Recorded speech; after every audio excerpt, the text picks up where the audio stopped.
Assalamualaikum warahmatullahi wabarakatuh. Selamat datang sugeng rawuh, welcome, ahlan wa sahlan di channel YouTube Bayin Senyum Channel, media dakwah dan sholawat channel keluarga kita bersama.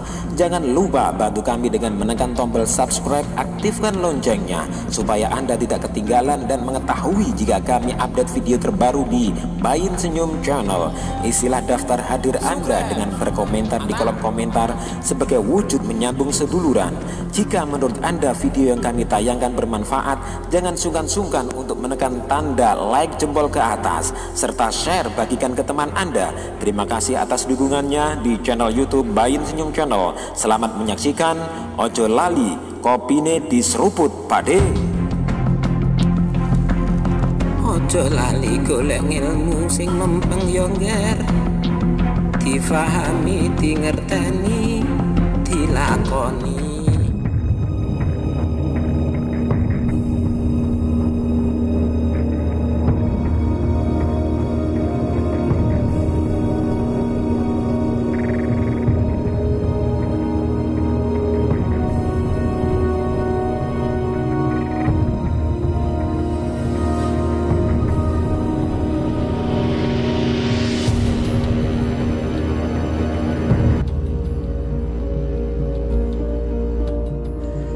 Assalamualaikum warahmatullahi wabarakatuh. Alhamdulillah, wassalatu wassalamu ala rasulillah, la haula wa la quwwata illa billah. Sahabat Bayin Senyum Channel dimanapun Anda berada, semoga kita semuanya senantiasa mendapatkan perlindungan dari Allah Subhanahu wa Ta'ala serta syafaat dari Kanjeng Nabi Muhammad Sallallahu Alaihi Wasallam, dan juga ridho dari orang tua kita dan guru-guru kita. Amin amin ya Rabbal Alamin. Pada kesempatan yang mulia dan penuh berkah ini, kita lanjutkan pembahasan tentang makalah yang ada dalam kitab Bidayatul Hidayah ingkang dipun serat, ingkang dipun tulis, ingkang dipun karang kalian panjenenganipun Mbah Yai Imam Al-Ghazali radhiyallahu anhu. Namun sebelum itu, mari kita hadiah Fatihah datang panjenenganipun. Mugi-mugi kula saha panjenengan sami mendapatkan keberkahan, dapat mengambil pelajaran dari dawuh-dawuh yang ada di dalam kitab Bidayatul Hidayah, sehingga kita bisa mengeksekusinya dan mempraktekkan dalam keseharian kita. Dumateng panjenenganipun Mbah Imam Al-Ghazali, wa natawassalu bi syekhina wa mursidina hadiyatan ila nabiyina Muhammad sallallahu alaihi wasallam. Al-Fatihah. A'udzu billahi minasyaitonir rajim. Bismillahirrahmanirrahim. Alhamdulillahirabbil alamin. Arrahmanir rahim. Maliki yaumiddin. Iyyaka na'budu wa iyyaka nasta'in. Ihdinas siratal mustaqim. Shiratal ladzina an'amta 'alaihim ghairil maghdubi 'alaihim waladdallin. Amin amin ya rabbal alamin. Sahabat Bayin Senyum Channel dimanapun Anda berada, pada makalah ini tentang awalul hidayah, permulaan datangnya hidayah. Segala puji bagi Allah Subhanahu wa Ta'ala, serta sholawat dan salam senantiasa tercurahkan kepada Kanjeng Nabi Muhammad Sallallahu Alaihi Wasallam serta keluarga dan sahabat-sahabatnya. Amin amin ya Rabbal Alamin. Ketahuilah, jika seseorang ingin mendapatkan curahan ilmu, yang betul-betul berharap dan sangat haus kepada ilmu, bahwa jika ingin mendapatkan ilmu,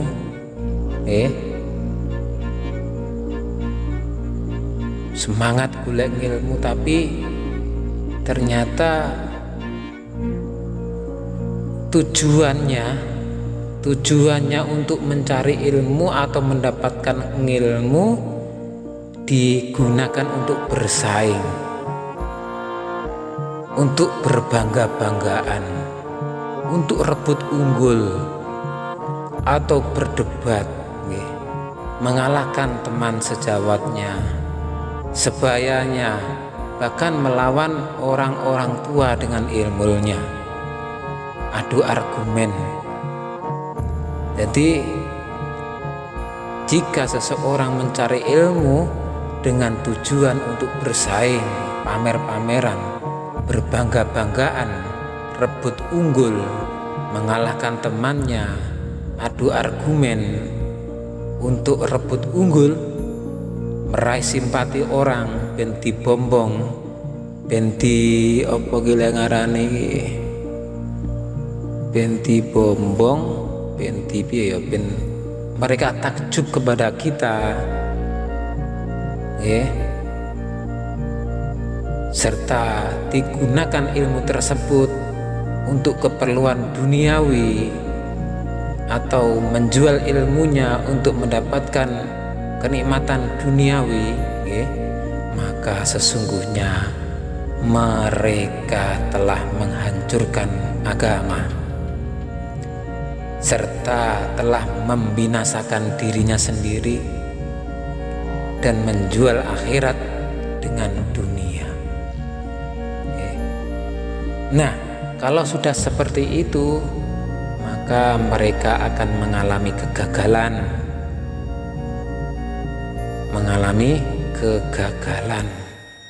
Perdagangan tentang ilmunya akan rugi, dan itu berimbas kepada guru yang telah membantu dalam berbuat maksiat,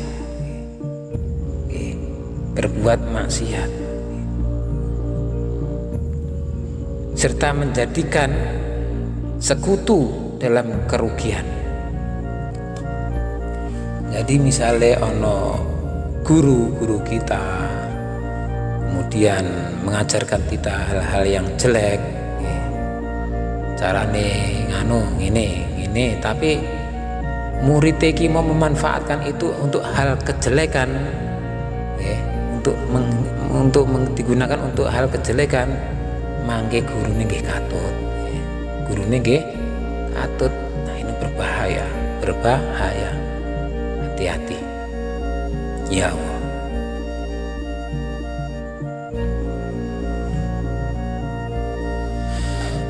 Karena apa? Guru itu seperti orang yang menjual pedang bagi perampok jalanan. Jadi menyampaikan sesuatu harus dilihat, Sebagaimana Kanjeng Nabi Muhammad SAW sampun dawuh, barang siapa yang membantu terwujudnya perbuatan maksiat walaupun hanya dengan sepenggal kata, ia sudah menjadi sekutu baginya dalam perbuatan tersebut. Makanya Mbah Yai kang alim itu selalu memberikan saran yang terbaik, tidak mengarahkan kepada santrinya untuk berbuat kemaksiatan. Adapun ketika nanti muridnya melakukan perbuatan maksiat, itu sudah urusannya sang murid, sang guru tidak akan terikutkan, karena dari awal sudah transaksi, dari awal sudah ijab kabul. Jangan melakukan kemaksiatan. Guru ini wis ngiling nih. Ketika sang murid melakukan kemaksiatan, maka hukum itu akan tertimpa kepada muridnya. Tapi jika sang guru memerintahkan muridnya untuk hal-hal yang aneh, maka meskipun hanya isaroh saja, maka sama saja Lengarani telah menjual suatu senjata kepada preman untuk melakukan kejahatan.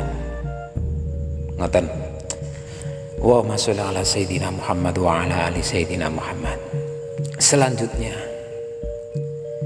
jika niat dan maksud dalam menuntut ilmu untuk mendapatkan hidayah, awak dhewe pados ngilmu dengan niatan untuk mencari hidayah dari Allah Subhanahu wa taala, bukan sekedar mengetahui riwayat atau sanad-sanadnya, maka bergembiralah, maka bergembiralah. Sesungguhnya para malaikat telah membentangkan sayapnya untuk mereka yang menuntut ilmu ketika sedang berjalan. Dan iwak-iwak paus ning lautan juga memintakan ampun kepada mereka yang berusaha mencari ilmu dengan tujuan mendapatkan hidayah Allah Subhanahu wa taala. Tapi yo harus tahu sebelumnya bahwa hidayah merupakan buah dari ilmu. Hidayah itu buah dari ilmu pengetahuan. Hidayah memiliki permulaan dan akhir serta aspek lahir dan batin. Dan untuk mencapai titik akhir tersebut, permulaannya harus tersusun rapi, harus tersusun rapi. Ada ceritanya, ada riwayatnya, orang moro-moro langsung jadi wong anu, enggak, pasti ada runtutannya, ada awalnya. Ono sekolah PAUD dulu, kemudian TK besar, SD, SMP. Sofa kelas piro? TKB. Nah, Sofa TKB, terus nanti naik teng SD atau MI. Nah, seperti itu. Harus tersusun rapi. Begitu pula untuk menyikap aspek batin harus diketahui terlebih dahulu aspek lahirnya. Nggak mungkin moro-moro oleh keberkahan batin tanpa ada keberkahan dohir. Ono wong alim pasti didasari dengan belajar ilmu. Ono wong ampuh moro dadi sakti. Pas meskipun nggak pernah belajar, pasti ada sesuatu yang lain, mungkin karena khidmah yang ikhlas terhadap gurunya, akhirnya mendapatkan keberkahan yang luar biasa. Keberkahan yang luar biasa. Semua pasti ada prosesnya. Kun jadilah, fayakun maka. Nah, di fa-nya itu di prosesnya, fayakun itu proses pasti ada prosesnya. Segala sesuatu ada prosesnya. Kun jadilah, fayakun maka jadilah. Di fayakunnya itu adalah proses. Oleh karena itu, di sini akan ditunjukkan oleh Mbah Imam Al-Ghazali dalam kitabnya permulaan dari sebuah hidayah agar engkau bisa mencoba dirimu dan menguji hatimu. Wa sholli ala sayyidina Muhammad wa ala ali sayyidina Muhammad.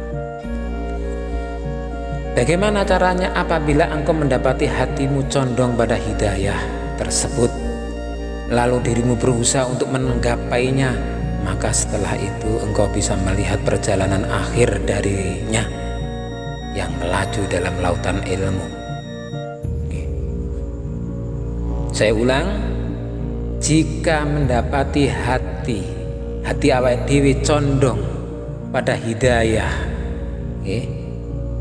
petunjuk Allah, kemudian diri kita berusaha untuk menggapainya, mengikuti hidayah itu, ono ngilmuni, ono pemberitahuan, kemudian dilaksanakan, maka setelah itu bisa merasakan perjalanan akhir menuju lautan ilmu, ada buahnya. Sebaliknya, jika mendapati hati kita berat dan lengah dalam mengamalkan apa yang menjadi konsekuensinya, ketahuilah bahwa jiwa yang mendorong tentang hal tersebut adalah jiwa amaroh, al-amarah bisu, yaitu yang memerintahkan pada keburukan. Jiwa tersebut bangkit karena taat kepada setan yang terkutuk untuk dijerat dengan habel-habelnya, hablus syayatin, untuk dijerat dengan tali-talinya para setan. Tali-talinya setan itu apa? Ya banyak, dalam dunia ini banyak. Akeh. Dolanan HP nganti lali sembarangnya, berarti HP adalah taline setan. Kerja lali hidayah berarti kerjane taline setan. Rewang nganti lali ibadah berarti rewangi ku taline setan, dan masih banyak lagi. Ya Allah. Jika ia terus memberikan tipu dayanya sampai betul-betul kita binasa, maka kita sudah masuk dalam perangkapnya setan. Karena apa? Ia ingin agar kita memperbanyak kejahatan dalam bentuk kebaikan. Melakukan kejahatan dalam bentuk kebaikan, sehingga ia bisa memasukkan kita dalam kelompok orang-orang yang merugi dalam amalnya. Apa yang dimaksud itu mau? Kebaikan, memperbanyak kejahatan dalam bentuk kebaikan. Apa itu mau? Akeh. Sehingga kita rugi dalam amalnya. Contohnya apa? Sedekah tuh ngomong-ngomong nih wapi kuwi, tapi ternyata iku yo mboten pareng karena dapat menghapus amal ibadah kita. Mereka yang sesat di dunia mengira bahwa mereka telah melakukan suatu perbuatan baik. Iki lara aku ora bakal iso iki. Nah, iku nggih mboten pareng. Pada saat itu setan menceritakan kepada kita tentang keutamaan ilmu, derajat para ulama, serta berbagai riwayat di seputarnya.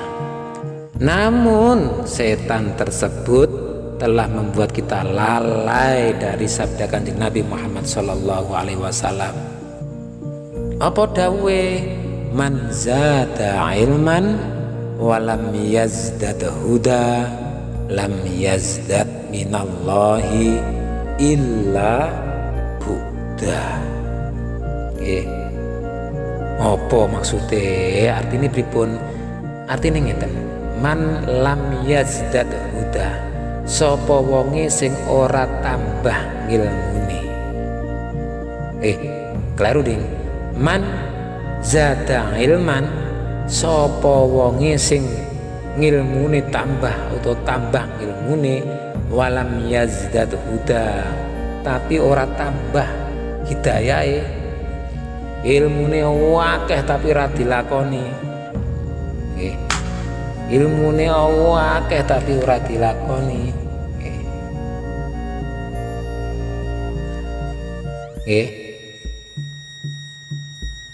Lam yazdad minallahi, maka ia hanya bertambah jauh illa buddha.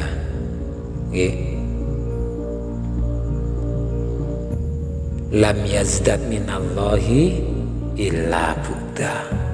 Wong sing tambah ngilmune tapi ora tambah hidayahe, ngaji belajar ngilmu barang-barang tapi ora ada perubahan, maka hanya bertambah jauh dari Allah yang ia dapati. Juga dari sabda Kanjeng Nabi Muhammad SAW yang berbunyi, artinya orang yang paling keras siksanya di hari kiamat adalah orang alim yang ilmunya serta Allah berikan manfaat kepadanya.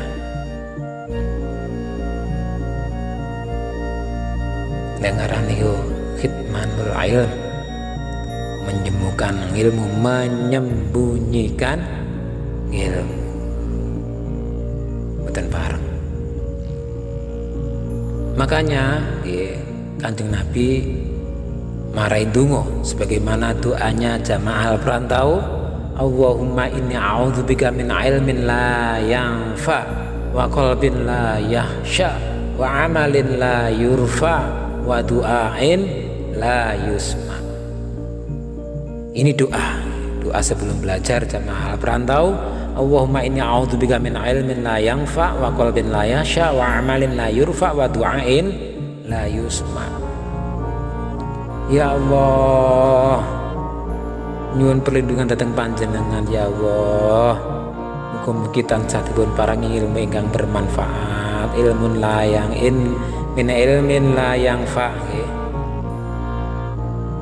Aja sampai ya Allah iso tetap diparingi ilmu sing bermanfaat dan hati yang senantiasa khusyuk dan amal yang diterima oleh Allah Subhanahu wa taala serta doa yang diijabah oleh Allah Subhanahu wa taala.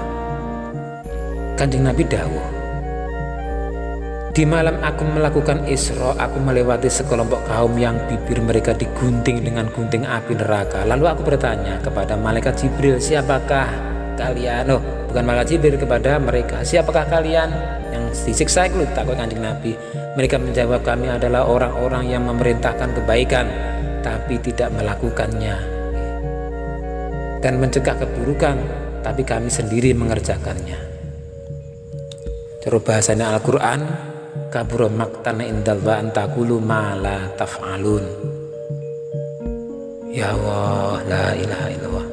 Oleh karena itu, sahabat Bayin Senyum Channel, jangan engkau serahkan diri kita untuk diperdaya dan dijerat oleh tipuan-tipuan syaitan. Celaka sekali bagi orang yang bodoh karena ia tidak belajar.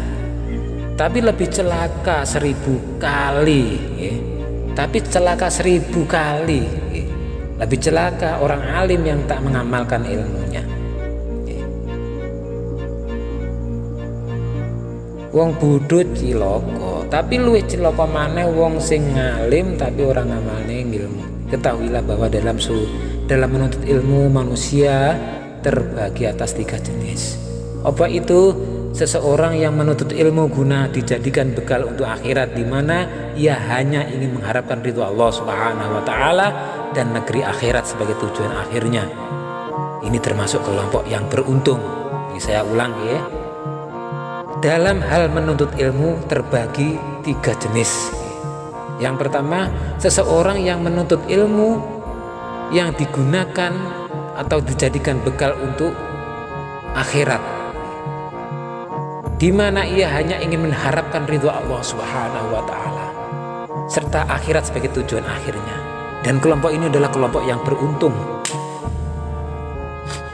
Yang kedua, seseorang yang menuntut ilmu guna dimanfaatkan dalam kehidupannya di dunia sehingga ia bisa memperoleh kemuliaan, kedudukan, dan harta. Ia tahu dan sadar bahwa keadaannya lemah dan niatnya hina. Tapi orang ini termasuk ke dalam kelompok yang beresiko. Jika ajalnya tiba sebelum sempat bertobat, yang dikhawatirkan adalah penghabisan yang buruk. Apa maksudnya? Su'ul khotimah, naudzubillah min dzalik. Dan keadaannya menjadi berbahaya. Tapi jika ia sempat bertobat sebelum ajal tiba, lalu berilmu dan beramal serta menutupi kekurangan yang ada, maka ia termasuk orang-orang yang beruntung pula. Sebab orang yang bertobat dari dosanya seperti orang yang tak berdosa. Seseorang yang ketiga, seseorang yang terperdaya oleh setan,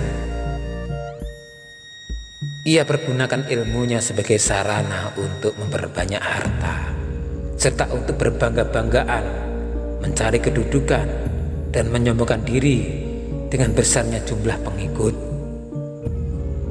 Ya Allah, la ilaha illallah. Ilmunya menjadi tumpuan untuk meraih sarana duniawi. Bersamaan dengan itu, ia masih mengira bahwa dirinya mempunyai posisi khusus di sisi Allah Subhanahu wa Ta'ala.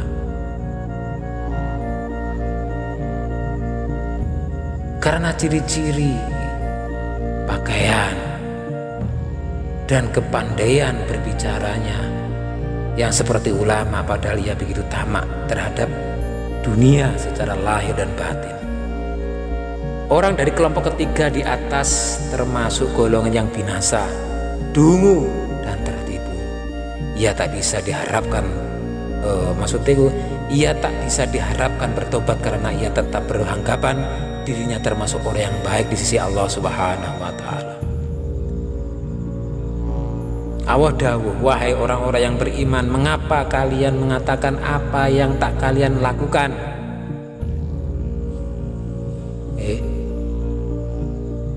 Ia termasuk mereka yang disebutkan oleh Kanjeng Nabi, ada yang paling aku khawatirkan dari kalian ketimbang Dajjal. Kanjeng Nabi mohon khawatir. Beliau kemudian ditanya, apa itu wahai Rasulullah? Beliau menjawab, ulama su itu wong sing ahli ilmu tapi sing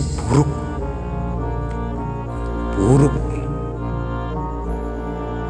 Ya Allah, sebab Dajjal memang bertujuan menyesatkan, sedangkan ulama ini walaupun lidah dan ucapannya memalingkan manusia dari dunia, tapi amal perbuatannya dan keadaannya mengajak manusia ke sana. Kaya-kaya simbole api, tapi ternyata menyesatkan. Ya Allah, cara bahasane ning cerita zamane Ki Ageng Mangir lek ngarani Sang Naga Pertapa atau Ki Aweh Pati atau gerombolane ula putih pakaiane bersih suci, tapi ternyata mengajak kejelekan, koyo akhirat, tapi ternyata amalan untuk tujuan dunia. Padahal realita lebih berbekas dibandingkan ucapan. Tabiat manusia lebih terpengaruh oleh apa yang dilihat ketimbang mengikuti apa yang diucap. Kerusakan yang ditimbulkan oleh perbuatannya lebih banyak daripada perbaikan yang disebabkan oleh ucapannya. Karena biasanya orang bodoh mencintai dunia setelah melihat si alim cinta pada dunia. Ngoten lho.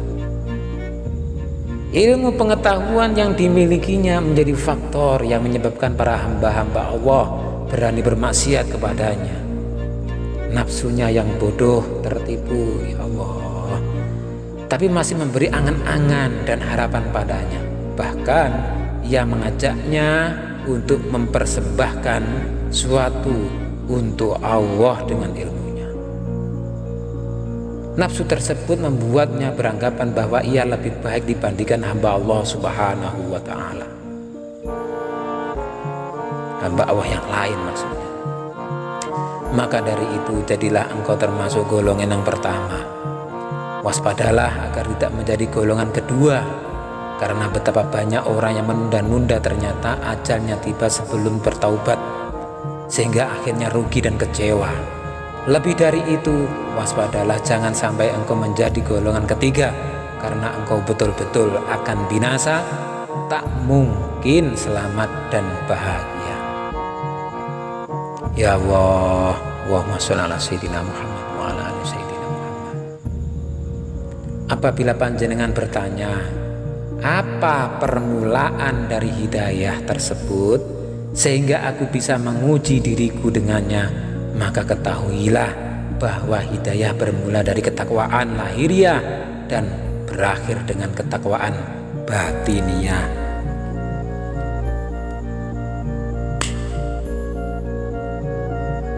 lahirnya ditoto. Lahirnya ditoto. Lek wis lahirnya ditoto, maka akan berimbas kepada batiniyahnya. Ada juga yang berawal dari batiniyahnya, kemudian lahirnya ditoto. Tak ada balasan kecuali dengan takwa, dan tak ada hidayah kecuali bagi orang-orang bertakwa. Takwa adalah ungkapan yang mengandung makna melaksanakan perintah Allah Subhanahu wa Ta'ala dan menghindarkan larang-larangannya. Masing-masing ada dua bagian. Di sini Mbah Imam Al-Ghazali akan menunjukkan kepada kita secara ringkas aspek lahiriah dari takwa dalam dua bagian tersebut secara bersamaan. Aku masukkan bagian ketiga agar tulisan menjadi lengkap dan cukup.